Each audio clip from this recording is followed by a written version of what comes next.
jars to our well of issues. We carry jars. Yes, yes. Thank you. Well, yeah. Our jars are contained with our children. Oh, bless the Lord. Household needs. Yes, Spousal issues. Single issues. my God. And we carry this load. Yes, yes. But understand that Jesus will meet you. Yes, He will. Yes, Lord. He's not going to leave you there. Thank you, Jesus. Jesus will meet you Yes, He will. Yes, He will.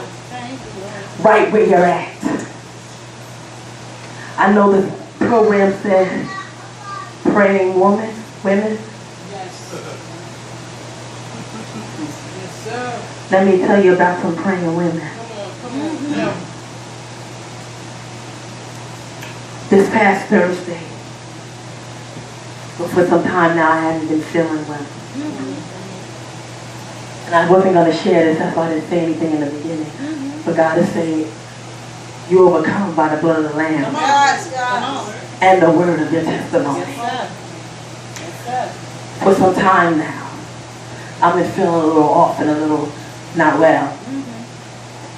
The other night, coming home from convocation, the first night, I told my daughter in the car that I feel so nauseous. And I had already missed 2 weeks of church prior to that because my body, come Sunday morning, and I knew it was a trick of the enemy, but I kind of gave in. And I said, God, I don't know what it is. What is this? Why am I here? Why am I feeling like this? Got to work that Thursday morning, and even when I got up, I felt this pressure in my chest. Was driving to work, I began to feel tingling down in my legs, all in my arm over here. Pressure in my chest. Get to work, I'm steady trying to fix my eyeliner. I said, something was right with my eyes. My co-worker said, are you all right? I said, no, I'm not feeling too well. I feel pressure in my chest. Next thing you know, I work for a bank. So this desk is here, the teller station is back there, my desk is here, and all of a sudden I see phones flying up. And everybody begins looking at me. And my coworker looks over at me and says, Tayae, you're having chest pain? I said, nah, don't worry about it. Next thing I know, our auditor happened to be there that day. And the auditor comes. And she's like, okay, this is what we're going to do. We're going to have the paramedics come here since you don't want to leave. Because I kept saying, I don't want to leave. We're understaffed. We're short-staffed. And I don't want to leave my coworker here by himself. And women taking on more. Yes, yes. That's right, sis. Man. Worrying about everybody else. Yes. And I'm sitting here with chest pains and numbness. But I'm worried about him being by himself. Come on. Come on. Thank God for intelligent people that still called the paramedics. Amen. And they came to the job, and I told them, I said, listen, I just want you to do what you do here. Let me know what's wrong later on after work, but before I go out tonight. They didn't know where I was going. I said, before I go out tonight, I'll take care of it. So they kept saying, one of my coworkers kept saying, I'm going to get you some aspirin, I'm going to get you some aspirin. And it didn't hit me while she was saying that. She was thinking I was having a heart attack. So I was like, okay. So I'm in my head, I'm thinking, let the paramedics do what they got to do. They'll find out nothing's wrong. Later on today, I'll go get some aspirin and what so forth. So all of a sudden, another paramedic comes with a bigger machine in the bank. Now I'm getting embarrassed because now customers are coming in. I'm sitting in the lobby and I got my jacket on this side. I'm like, I'm not showing all this sexy like that. Don't do that.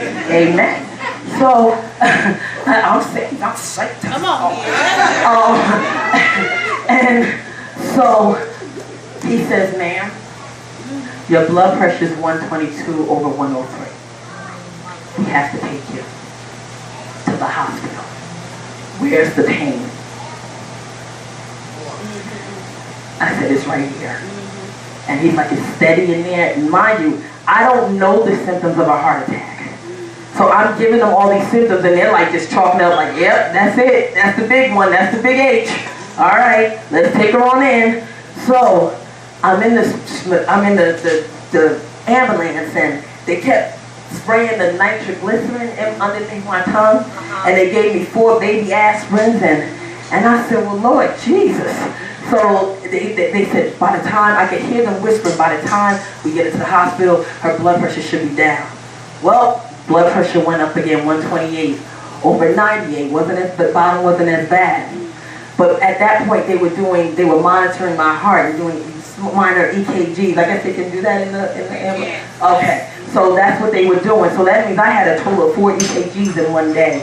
Because by the time I got to the hospital, they put me on for another EKG, and then by the time my kids had gotten there, my blood pressure shot up to 144 over 101, and then everybody kept saying that before they got there, before you guys got there, they were saying how I might have had many heart attacks throughout these last weeks.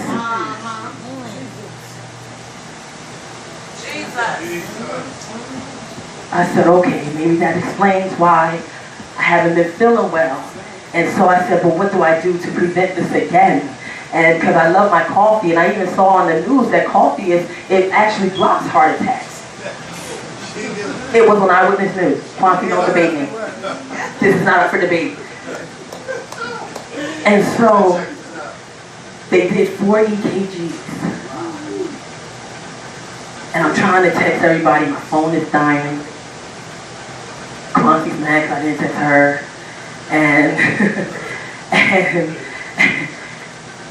And I text one of the doctors in my church without even thinking that was the day they were going into noonday prayer.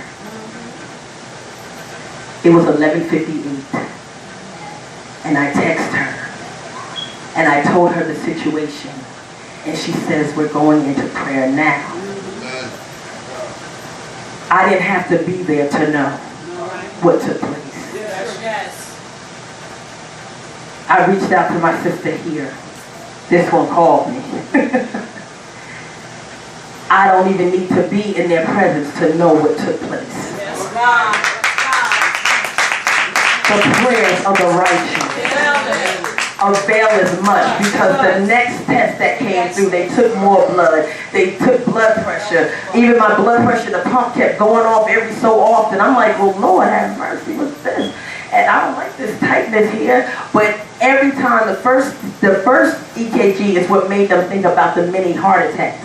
So then the last 3, which were, by the time you guys got there, it was 2, they said it was clear. The last one came back clear. Meaning that you can't tell me that the grace of God, you can't tell me that prayer doesn't work. See, my well was that hospital bed that day. And God had to meet me at that bedroom. God had to meet me in that hospital room, because I was hooked up, tied up, shanked up to all these machines and to all these things. And I couldn't really get to the chapel. So I had to say, Lord, help me right where I was at. I said, God, I have too much purpose in me. God, I have too much life in me. God, I have my destiny to get to. And God responded to me, I was waiting for you to realize that. So now take up thy bed and walk. Because when they released me, it seemed like I felt like shouting. I felt like singing. I felt like dancing. I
Give us some praise.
I want to show a hands of all those in the building who are saved.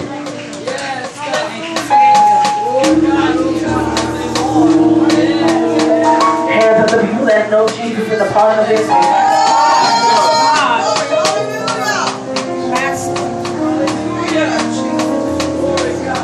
That's pretty much the whole house. Amen, amen. Amen. To God be the glory.